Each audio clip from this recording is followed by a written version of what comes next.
I did it crazy by myself. I've always been that mad.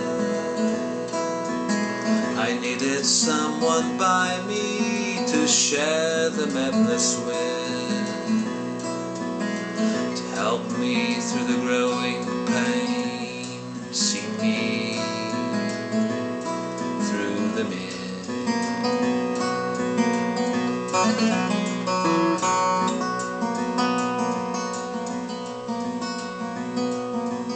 I thought I'd found the goddess, never was so sure, but she as fickle as the wind on the springtime heather moor, cavorted on her whim of change and with her laughter loud, cursed my good and howled my wrong and left me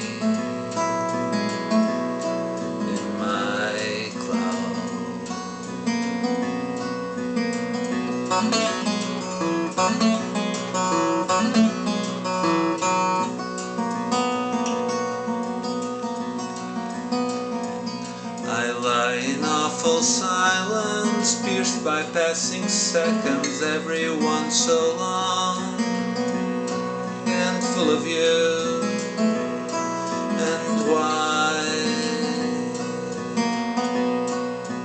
I wake in dreadful hours, frightened by each turning, feeling that quite soon I should give up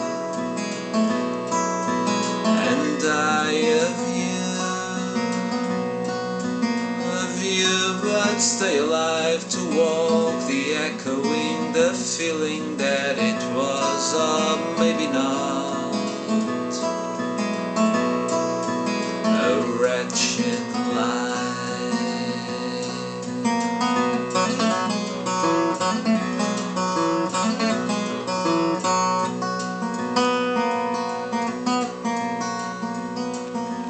The silence of the night is pierced by owls and thieves, sudden gusts of wind rustling my leaves,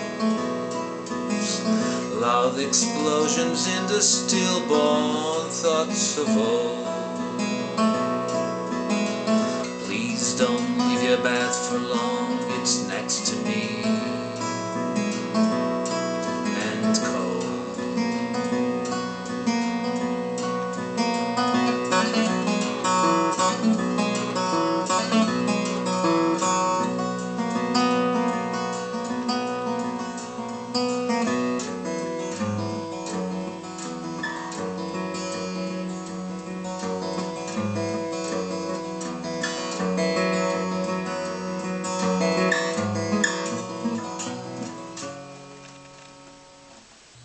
Hi there! Today I'm reworking Next to Me from Death or Glory. My copy still has the original infamous cover, fortunately. And this time I'm doing this song in its correct key, which is a little bit too low for my voice, but well, I wanted to do it true to the original. So Next to Me is my favorite song from Death or Glory, and it's one of my favorite Roy Harper songs, mostly because of the lyrics, which are, in my opinion, some of his best lyrics ever, but also because of Roy's vocal performance on this recording, which I think it's so good, so good. Well, I'll try to write something on the video description, below the video, and so let's move on to the guitar tutorial. So for this lesson I'm going to show you that flashy guitar riff that shows up at the beginning and in between the verses.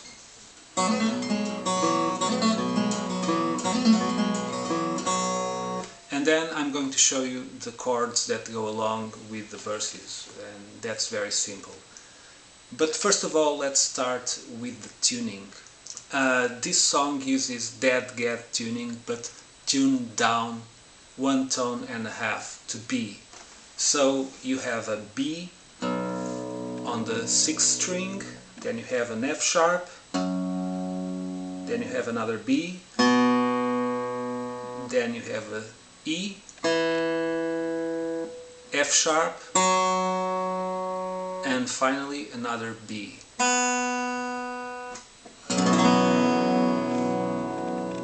But let's start with the guitar riff.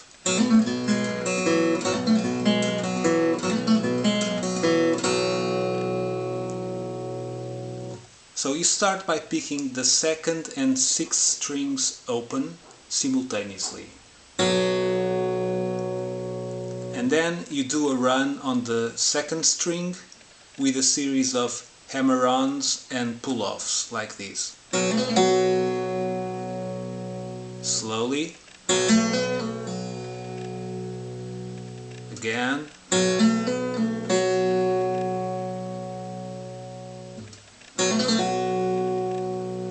Then you pick the 4th string open with your thumb, and you pick the 3rd string on the 4th fret with your middle finger, like this. And then you pick the 6th string open with your thumb, the 2nd string open with your middle finger,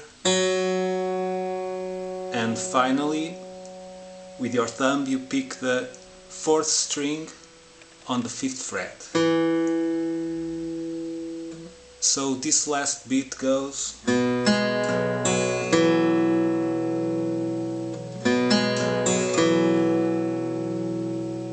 You put the 2 beats together and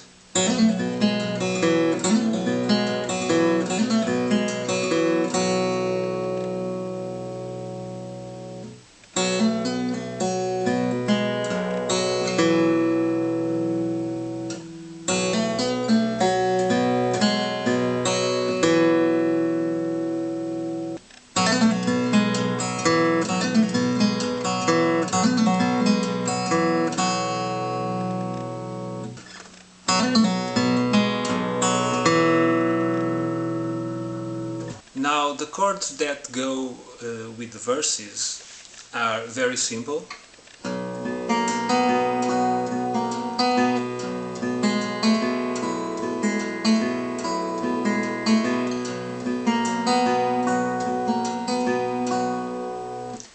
So the first chord is this one.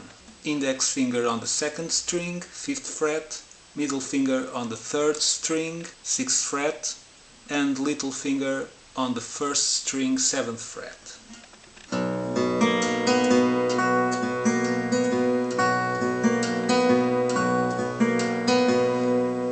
And the 2nd chord is the same shape, you just have to move it down 2 frets.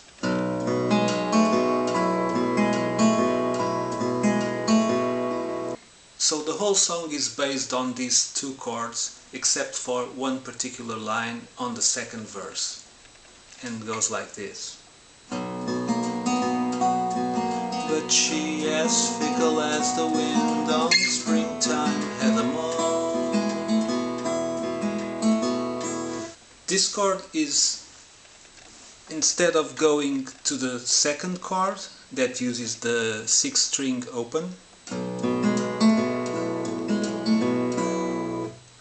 you reach for the 5th fret on the 6th string, but using the same chord shape.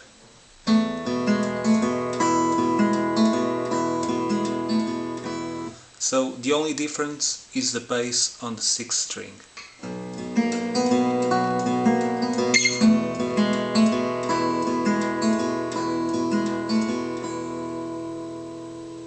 Now the picking pattern goes more or less like this.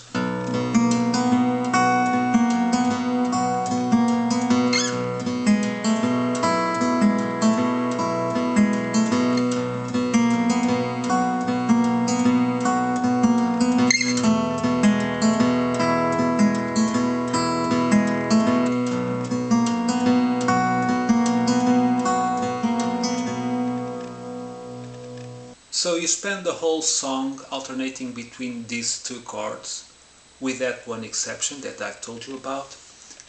but the number of bars that you stay on each chord is constantly changing. It's not very precise. So my suggestion is, if you know the song, you concentrate on the vocal melody and the lyrics, and then you change chords when you feel you have to change. Especially the third verse, which I would call a middle eight, because it has a different structure than the first, second and fourth verses.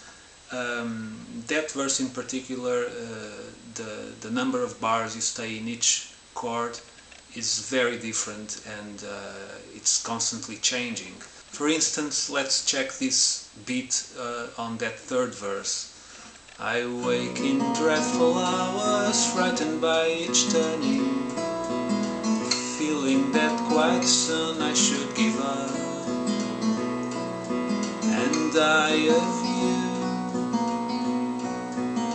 you, but stay alive to walk the echoing, the feeling that it was, oh maybe not.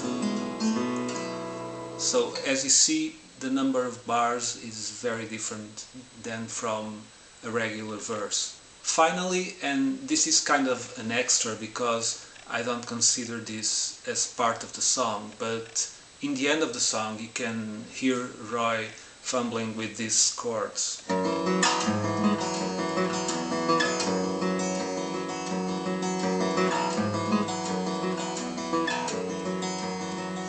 I think this is just two fingers on the 6th and 4th strings, and